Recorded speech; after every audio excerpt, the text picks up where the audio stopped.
Hey guys, welcome back to the Thisissoul Shop YouTube channel. Today we're going to discuss the best ways to win a competition.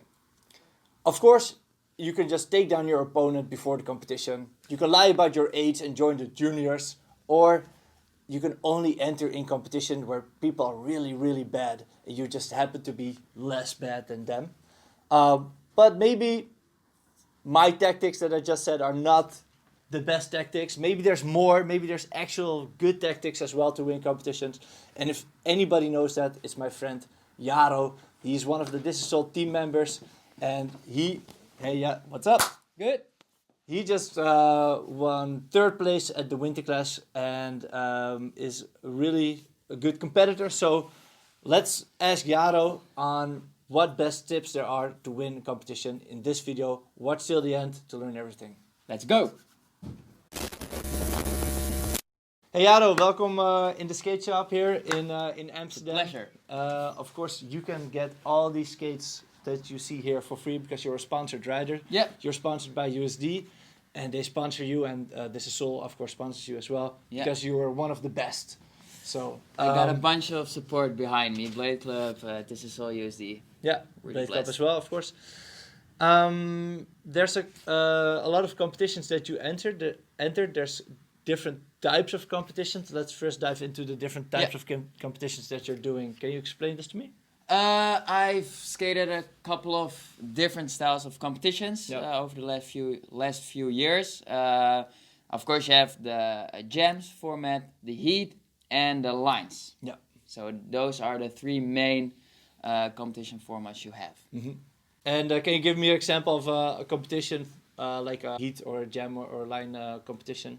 Yeah, so as most of you know, I skate a lot of in the feast competitions. There is the format 2 times 50 seconds, and that's most of it lines. So before the competition, you think about your line, you skate your line. And a line is a sequence of multiple tricks. Multiple tricks right behind each other. All right, and then there's a heat and a jam.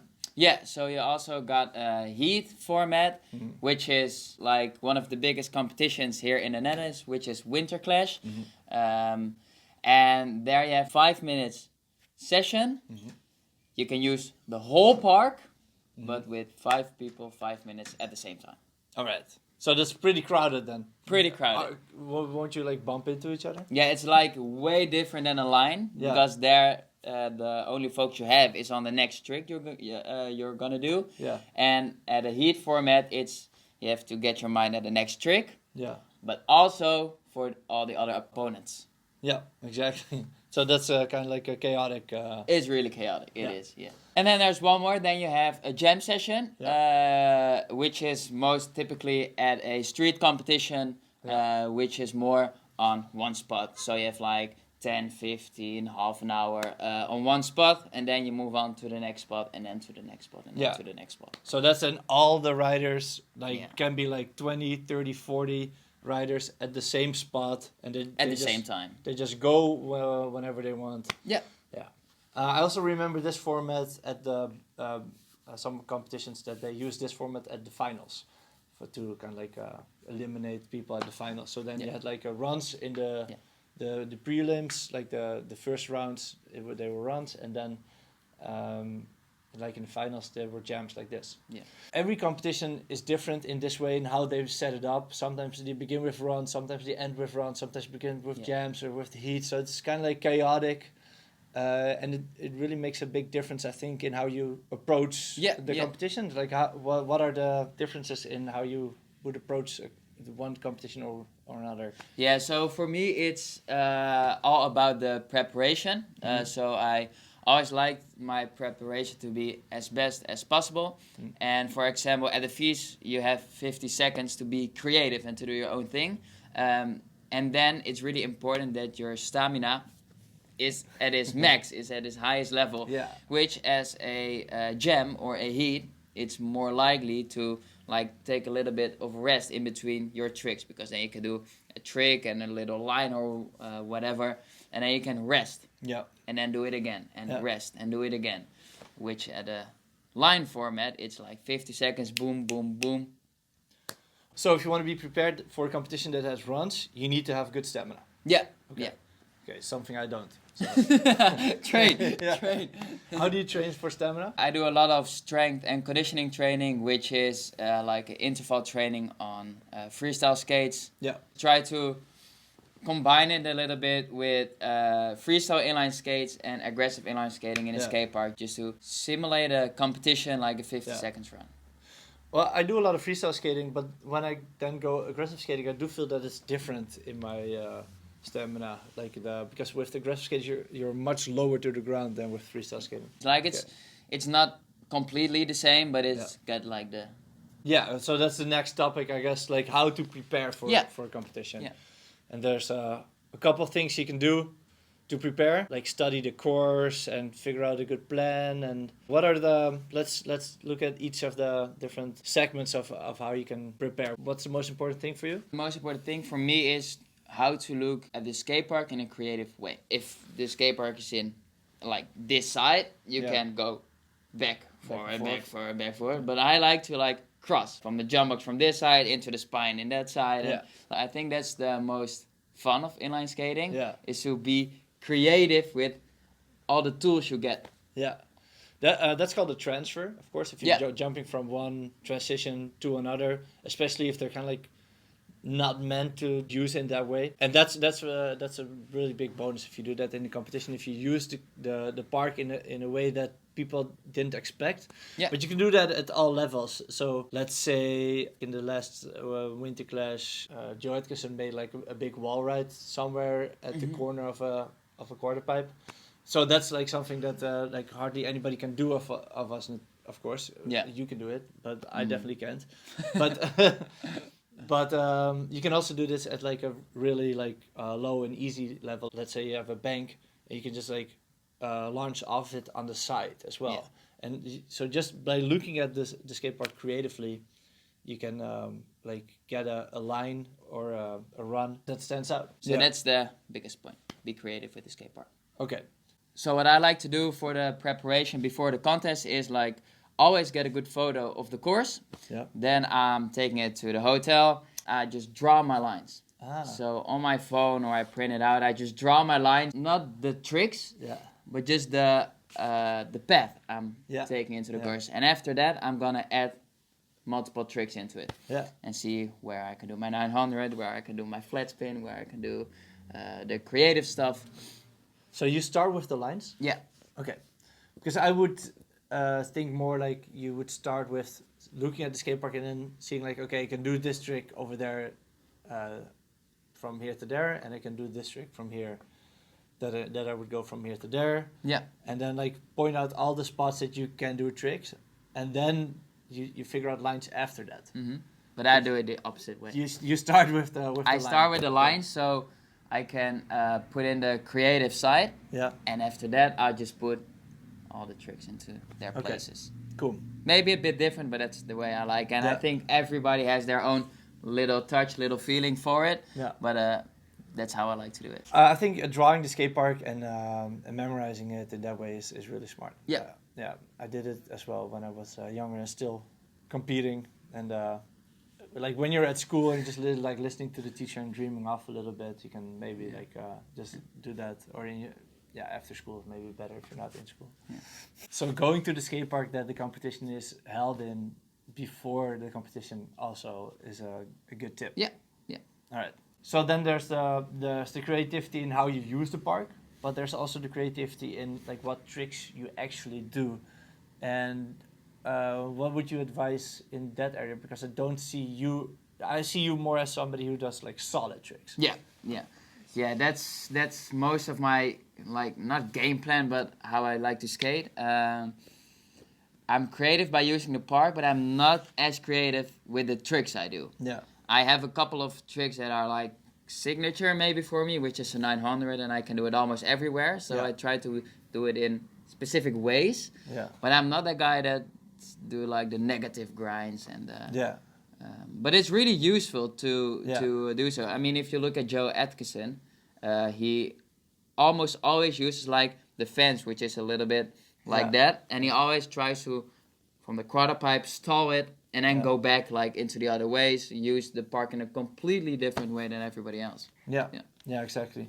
And it's good to have creative tricks as long as they're still solid for you. So Yeah. Eric has like this like alley-oop backside torque to soul. Oh, that like one, this yeah. kind of like, or a 360 soul kind of like combo. It's not really really creative, but it's for sure like a really difficult trick that hardly anybody can do. Yeah. But it's still solid for him. So Mhm. it's really good to have like a couple of outlier tricks that are like difficult for everybody, Yeah. or maybe like seen as creative, Yeah. but they're like easy for you. Yeah. Because I think in the competition, at least in the formats like of a run and in like a heat competition format, you don't want to fall. No. Like in a jam contest, like a real street, it's okay to fall and it's okay to kind of like take a gamble. Mhm. But in most of the competitions, you just want to have like you want to do your solid tricks. So Yeah. don't take any risk. No. Yeah. Yeah. And then we're going to the risk management of a competition. Yeah. And yeah, that's really important. So what I like to do is when I prepare myself for the contest, Yeah. I always have like 2 runs in my head which has the same line. So Okay. it's the same line in the skate park. Mhm. But then the first run I try to be as safe but still as hard as possible. Yeah. But then if I laced that run, I know, okay, my risk management, I can go a little bit up. Okay. And then you have also the other part of the skaters which are going 110% every single time. Yeah. But then the risk management is way higher. Yeah. But if you land that run and those crazy tricks, Yeah. then you're more likely to be in the top 3 than Yeah. if you're playing it safe. Hey, our friend Moses just arrived, and he's gonna work in the shop today. But he's also a really good skater. Yep. And maybe Moses also has some tips because he just won the junior competition of the Dutch Championship. Moses, do you have a tip for the viewers how to prepare or what to do during competition to make sure they have good results? Oh yeah. If you're skating a competition, you just have to stay calm and see how it goes. If it goes really well, you can try some difficult tricks, and otherwise just skate how you would normally skate.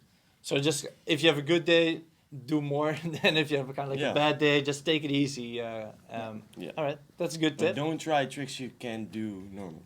Yeah. That's a good one. Yeah. Stay within your lane. Don't take any stupid risks. All right, that's a good one. How is your risk management if you're skating a competition? Is it high? Is it low? Is it in between? No, I think it's just in between. Yeah, sometimes I prepare a trick for the competition and I want to try it, but if the first time it doesn't go well, it's like how I feel if it's going really good or not, and then I will try it again. But otherwise, no. So the risk management is, again, or how you feel. Yeah. If you feel confident, your risk Yeah. management is a bit higher. And if you don't feel so confident, it's a bit lower. Yeah. All right, cool, Moses. Thanks for the tips. Thanks. Yeah, see ya. So, Cool. Yeah, that was good. Good to hear as well. I thought of one more thing that is important is to smile a lot when you do a competition. Because if you see a rider smiling a lot, you just know that they're kind of like in control and enjoying Yeah. themselves, and the expectation of what they're doing and kind of like their aura, their style also increases like twofold when they just smile a lot and when they enjoy themselves. yeah, and that's actually the most important thing of inline skating and skating a competition. Enjoy it. Yeah, exactly. And that's yeah. maybe also one of the best tips. Just enjoy riding a competition. Show your skills, what you've been practicing the last few years, months, weeks, Yeah. and just enjoy it. Don't be so forced on the results. Just take a look at yourself. How did you do for yourself? Did I Yeah. land my tricks I wanted to land? Did I enjoy it? Yeah. And then just be happy. Yeah, exactly. Because at the end of the day, this video is about how to win a competition, but you should just join the competition because you think it's nice to join the competition Yeah. and not join the competition to actually win. So it kind of like takes away the whole point of the video. It is important to still focus on all these points that we're given to like make sure you have a good line, make sure your risk management is good, but also like don't let it ruin your day if you don't like win.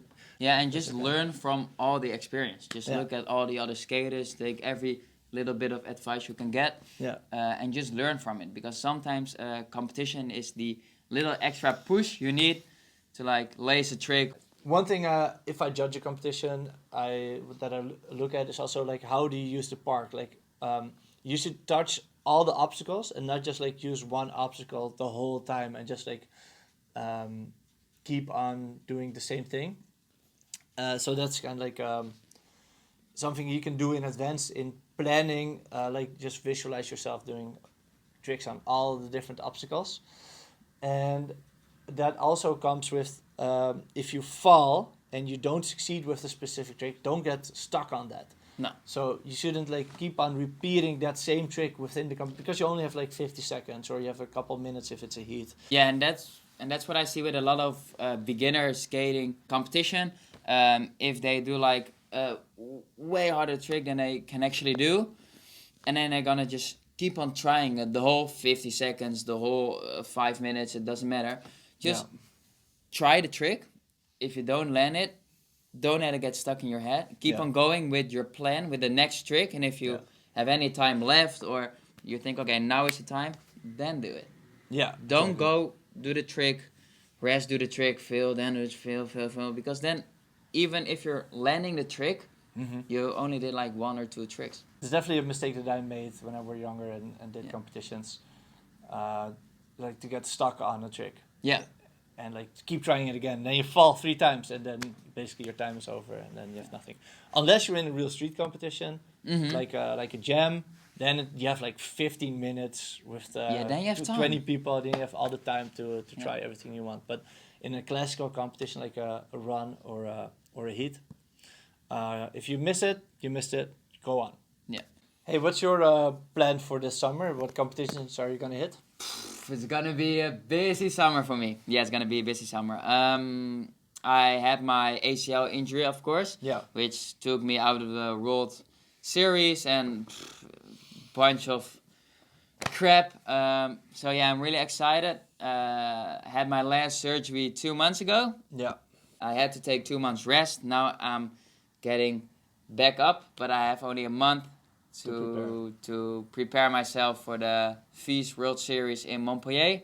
After that, I'm going straight to Strasbourg for NL contest, then a bit at home, and then all the FIS experience are coming, Panodian Challenge. And it's going to be a busy but fun month with a lot of traveling. But yeah, I'm just going to get into the flow of skating competitions again, and I'm going to try to learn every single bit of the better skaters than me. Yeah, and rewatch this podcast and internalize all the tips. Thanks for sharing everything in this video. And I hope this was helpful to all the people at home. If you want to learn more about any of these competitions that we talked about, we're going to drop the links in the description. So Winter Clash and FIS and all these things. And if there's any upcoming competitions, of course, we're going to share them on our social media. So keep an eye out for those if you want to join competitions. And hope to see you at one of the events in the future, of course. We make a new video every week. So we'll see you, of course, next week as well in the new video. So bye-bye, guys. Ciao.